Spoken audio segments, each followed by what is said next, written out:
De lesa humanidad nos indica que la guerra, la trata y la droga están integrados en un solo eje financiero y culmina detallándonos la matanza de 1968, la de Aguas Blancas, el caso Redilla, la masacre de Acteal, el caso de los 43 jóvenes estudiantes desaparecidos de Ayotzinapa, y culmina aseverando que la relevancia de las organizaciones no gubernamentales procuran aportar un granito de arena a la visibilización de esta problemática en México y en diversas partes del mundo.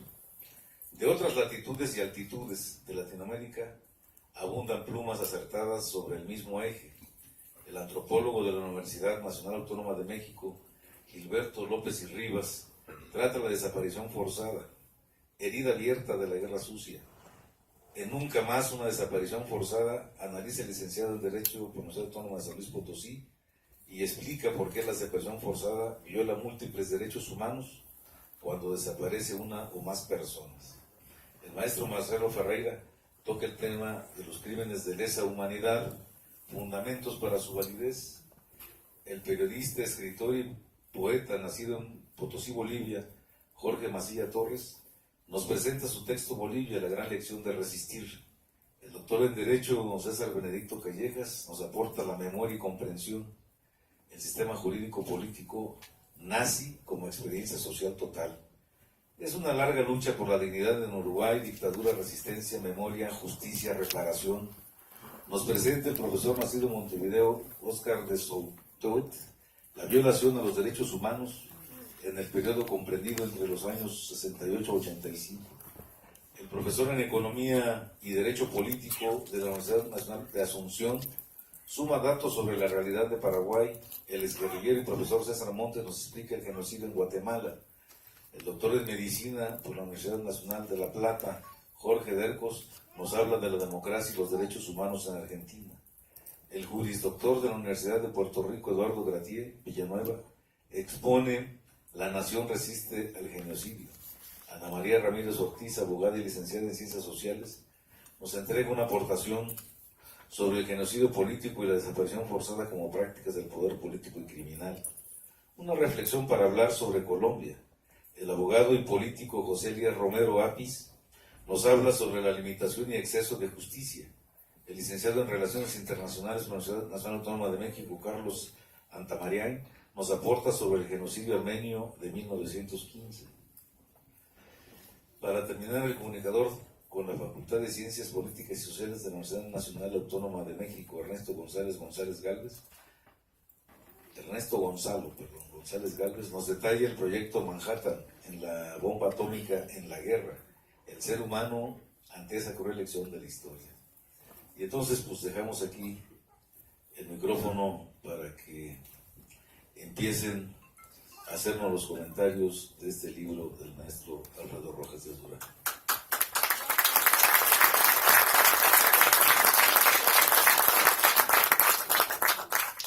Muchas gracias, señor senador Isidro Pedraza. Le reitero mi agradecimiento porque tardamos varios meses para que se llevara este evento y usted muy gentilmente nos recibió y sin ningún pero puso instrucciones sobre la mesa y a los 8 días se nos concedió este auditorio, que es la Casa del Pueblo. Observó el recinto al pueblo. Le agradezco mucho. Gracias. Le vamos a pedir al doctor Enrique González Ruiz, una personalidad y una institución en la defensa de los derechos humanos, quien no solamente escribe en este libro, sino que nos hizo la generosidad de ayudarnos, de tener la generosidad en ayudarnos para que en el año 2014-15 organizáramos en la Honorable Cámara de Diputados la Jornada Internacional contra la Desaparición Forzada y Genocidio. En realidad se iba a llamar Jornada Internacional contra Crímenes de Lesa Humanidad y Genocidio, pero como se vino el asunto de Ayotzinapa, Ayotzinapa, para visibilizar la problemática a nivel nacional y utilizando ese formidable medio que es el canal del Congreso, le pusimos Jornada Internacional contra la Desaparición Forzada y Genocidio. Y en esa jornada, querido senador, amigos, que tú nos hiciste el favor de ir a inaugurar el evento junto con el embajador de Chile, se trataron los casos de Chile, se trató el caso de El Salvador, el conflicto armado del Salvador, se trató el caso de Guatemala, que sirvió para contribuir a que el presidente en ese momento de Guatemala dejara el poder por las acusaciones que se vertieron en el canal del Congreso por víctimas y perseguidos que tuvo a bien invitar don Enrique González Ruiz. Y también se analizó el suceso del caso de Yoyali, que unos dicen que es un genocidio y la otra parte dice que son crímenes de guerra. Y bueno, se deja el estudio.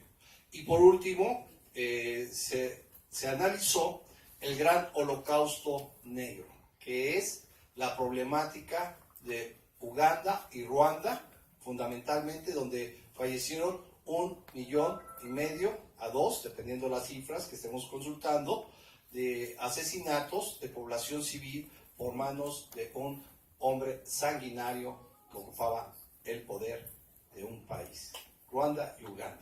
Sin embargo, se analizó todo el caso de África con una expositora formidable de la Universidad Autónoma Metropolitana, y esos libros se incorporarán, esos ensayos, en un segundo tomo, porque ya nos salió un poco caro. Pero bueno, por eso quería hacer la explicación. Y bueno, don Enrique González Ruiz es una institución, él es miembro de la escuela de la Facultad de Chilpancingo, también de la Economía de la UNAM, donde vamos a presentar también ya el libro, para que estés preparado, por favor. Está las ciencias políticas también que quieren, tienen también en Morelos, quieren en Puebla, en Chiapas, y hay una invitación ya para Colombia. Entonces, le vamos a pedir a don Enrique González Ruiz, que es un defensor histórico y miembro de la Comisión de la Verdad para el caso de la Guerra Sucia en Guerrero. Entonces, que no ha sido totalmente tipificado ni juzgado. Bueno, sí se ha tipificado, mal tipificado, pero no totalmente juzgado ese horroroso crimen. Un aplauso para don Enrique González Ruiz. Voy a pedirle al maestro José Gama que se venga para acá en mi representación, para no dejarles el lugar vacío, compañeros. Ya me están hablando de economía, si vieron la llamada que estaban ahí. Y me retiro con mucha pena, pero deseo éxito y los felicito en este esfuerzo. Muchas gracias.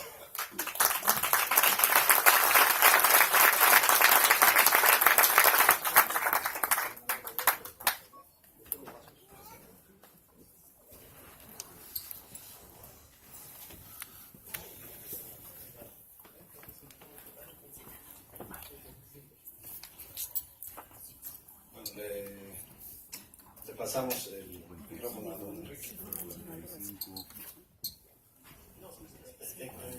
Muchas gracias por la asistencia a este evento. Normalmente no son muy concurridas las presentaciones de libros. Qué bueno que ustedes se interesaron en este acontecimiento. El libro se llama, como ven ustedes en la lonita que está atrás de nosotros, Del abuso al genocidio, crímenes de lesa humanidad. Y dijo el senador Pedraza que es oportuno el libro, y creo que tiene razón. Es oportuno porque México vive una catástrofe en materia de derechos humanos. Ya no es una crisis, antes hablábamos de que estaba en crisis el tema de los derechos humanos, de que se violaban a diestra y siniestra por todo lo largo y todo lo ancho y lo profundo de la geografía nacional. Pues ahora hablamos de catástrofe en materia de derechos humanos. Si leen ustedes los diarios cotidianamente, pues están enterados de que vivimos una tragedia tras otra tragedia, tras otra tragedia, y nomás se van apilando, se va haciendo grande el montón y ninguna se resuelve. No se avanza en la solución de ninguna, quedan estancadas quedan impunes y quedan produciendo efectos dañinos a la sociedad. Hablar del tema de derechos humanos tiene que ver con el poder, porque es el poder el que viola los derechos humanos. Por eso es un tema muy complejo, porque a veces hasta parece paradójico y más el que sean personeros del Estado los que violan los derechos humanos y luego las víctimas acuden al Estado a que se reparen las violaciones a los derechos humanos. Es muy difícil, es una situación que hasta pareciera presentarse como enfermiza, ¿verdad? Pues, o sea, y también eso explica por qué en muy pocas ocasiones se obtiene justicia plena, la verdad, el castigo a los responsables, la reparación integral del daño y las garantías de no repetición que conforman el concepto de reparación integral. Pocas veces se logra debido a esas circunstancias, pero más aún en un país como el nuestro que pasa por una circunstancia difícil, compleja y repito, trágica en muchos sentidos en el tema de los derechos humanos. Pero ocuparse de ellos es empezar a resolverlos, estudiarlos, sistematizarlos, analizarlos, exponerlos, contrastarlos, defenderlos, pues ya forma parte de una actividad tendiente a tratar de hacerlos efectivos en la sociedad. Y cuando se produce un acontecimiento como una publicación, que son escasas en este país, no todos los días nace un libro, niños sí, nacen un montón, pero libros no tantos. Entonces es un acontecimiento que nosotros tenemos que celebrar, del cual nos tenemos que congratular porque son productos de la creación intelectual, son productos del trabajo de los seres humanos que nos ocupamos de un fenómeno, de un acontecimiento, de una serie de acontecimientos y tratamos de darles forma y de exponerlos obviamente con nuestro punto de vista. No hay ningún escrito que sea totalmente desinteresado, porque todos los seres humanos tenemos una posición, una ideología, una forma de pensar, una forma de razonar ante los hechos. De modo que yo lo primero que hago es congratularme y decirles que el autor de este trabajo, que es una compilación de trabajos, el compañero maestro Alfredo Rojas de Andújar, es una gente muy persistente.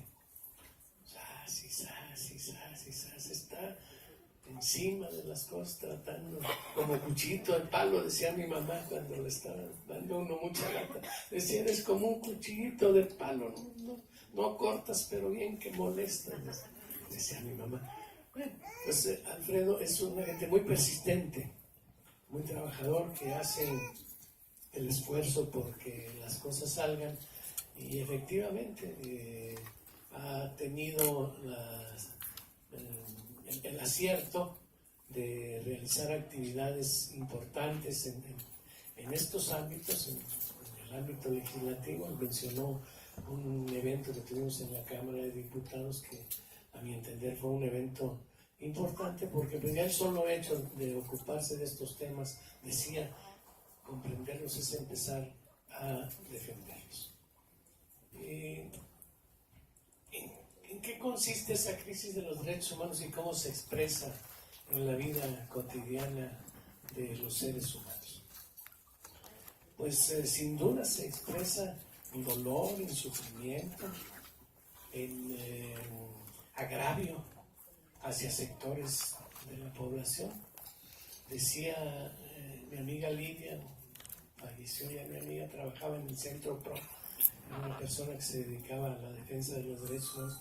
Decía que ella sentía que debía poner en su casa, en la ventana de su casa, un letrero como aquel de las personas que cosían ajeno en el pasado, que decía, se cose ajeno. Ella quería poner un letrero que decía, se sufre ajeno.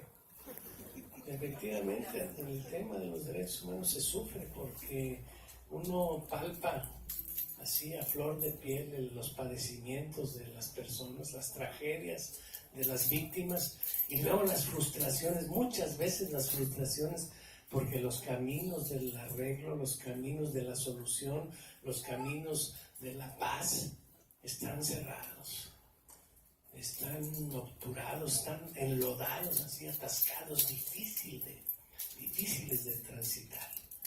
De modo que por esa razón también es importante el libro, porque se ocupa de un tema pues al que muchas personas le dan la vuelta. No es agradable, no es gustoso así andar en este terreno del sufrimiento ajeno. También hay que decir que la infracción, la conculcación de los derechos humanos es un tema que se va sedimentando en la sociedad y que va produciendo efectos de largo plazo. A veces no son muy visibles esos efectos, a veces por miedo las víctimas callan, porque pueden tener más daños de los que por sí ya sufrieron, y entonces prefieren pues aguantarse, no denunciar, no reclamar, ¿no? Pero la violación ahí está y produce efectos. El efecto más terrible, a mi entender, es que vuelve impunes a los perpetradores. Y un perpetrador impune es un potencial reincidente. Pasado mañana vuelve a hacer lo mismo. Y luego volverá a hacer lo mismo porque no le cuesta nada. Porque no paga. Porque lo protege el poder del que goza. Entonces estas violaciones a los derechos humanos son una desnaturalización de las funciones del poder. El poder, la sociedad lo entrega a determinados órganos, no para que la oprima, no para que la reprima, se lo entrega para que la proteja, se lo entrega para que realice conductas en beneficio de ella. Y cuando la reprime, desnaturaliza su función. Un perpetrador de derechos humanos es un personaje que tuerce la tarea para la que está en el cargo que tiene. Repito, porque siempre provienen del poder las violaciones a los derechos humanos. Y estas violaciones a los derechos humanos en situaciones extremas han sido catalogadas como crímenes de lesa humanidad, que es de lo que se ocupa el libro, de crímenes de lesa humanidad y de genocidio. Y esas son las conductas extremas en el caso de violaciones a derechos humanos. Hay unas que no son tan dañinas, hay otras que son medianamente dañinas, pero los crímenes de lesa humanidad son extremadamente lesivos. Por eso se les cataloga de esa forma. Porque el sujeto pasivo de la relación, los abogados lo entenderán muy bien, el sujeto pasivo es la humanidad entera. Hay acciones que, aunque vayan dirigidas solamente a una persona, solamente a un grupo de personas, solamente a un determinado estrato de la sociedad, aunque vayan dirigidos a ellos, ofenden a la humanidad entera. Esos son los crímenes de lesa humanidad. Y son los más atroces. La desaparición forzada de personas es la primera y la más horrenda de todas. Acaba de morir la madre de uno de los 43 de Ayotzinapa y se fue con el dolor aquí porque no vio de nuevo a su hijo y porque no tuvo la paz de haberlo velado si es que estaba muerto, de haberle llevado una flor o de haberle rezado una oración. Eso es lo más atroz del crimen de lesa humanidad, de la desaparición forzada de personas. Causa una tragedia en las víctimas y en quienes rodean a las víctimas. Por eso ofende a la humanidad entera su comisión. La tortura sistemática y generalizada también es un crimen de lesa humanidad. La ejecución extrajudicial tan guato, Uruapan, también son crímenes de lesa humanidad. Y nosotros como sociedad tenemos que hacer todo lo posible para que esos hechos nunca más se repitan entre nosotros, que no vuelvan a ocurrir ya jamás en este país hechos como esos. Y eso implica que luchemos porque sean conocidos primero, el derecho a la verdad, sancionados, el derecho a la justicia, reparados, el derecho a la reparación integral, y que se tomen medidas de no repetición, la garantía de que no vuelvan a ocurrir. Como sociedad tenemos que hacerlo. Urge a México hacer eso. Urge a nuestra patria rescatarla de la situación a la que la han llevado. Es cierto que nosotros no somos los responsables. Ustedes y nosotros podríamos decir, bueno, pues yo no hice nada para que el país estuviera en las condiciones que está en ese sentido de los crímenes de lesa humanidad, y tal vez tengamos razón. Pero eso no nos exime de participar en la tarea de sanar la vida social y de conseguir que estos hechos atroces jamás se repitan. Es parte de la tarea que cumplen trabajos como el libro. Hay en él escritos muy interesantes. Yo les recomiendo que lo adquieran para que quien lo financió, que fueron los propios autores o el propio coordinador, se recuperen parte de lo que invirtieron. Pero no solo, y ni es eso siquiera lo más importante. Lo más importante es que ustedes conozcan los esfuerzos que hay aquí para dar a conocer estos hechos con un sentido de denuncia. No hay inocentes en estos temas. Nadie que escribe de estas cosas dice que es neutral. No, todo el que se ocupa de estos temas tiene una opción preferencial por las víctimas. Primero están las víctimas, que sean resarcidas, porque siendo resarcidas la sociedad sana. La sociedad tiene posibilidades de sanar. Si no lo son, la sociedad sigue enferma y se siguen produciendo dolorosamente estos hechos. Y nuevas tragedias aparecen y nuevos hechos de dimensiones cada vez más atroces se vuelven a presentar. Yo los invito a adquirir y leer este trabajo y los invito a que no bajemos la guardia. México tiene remedio.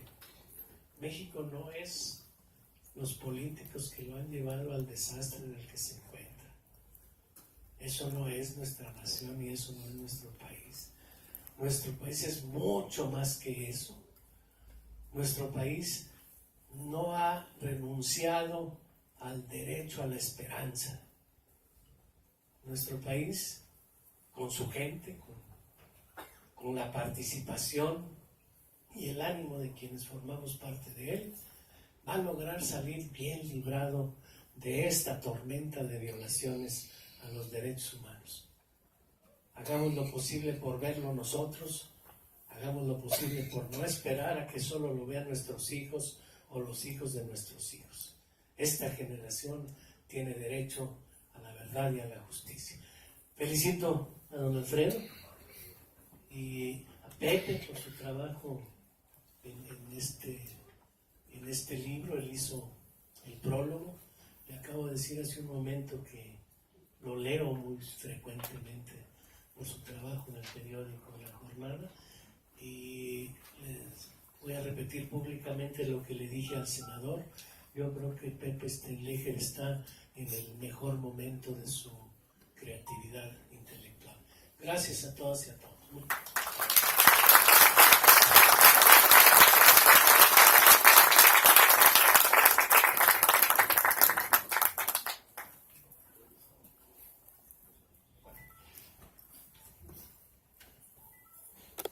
Bueno, nada más quisiera comentar 2 puntitos antes de pasarle la palabra a don José. Voy a tratar de pronunciar su nombre bien, aunque lo estoy pronunciando, traté de practicando.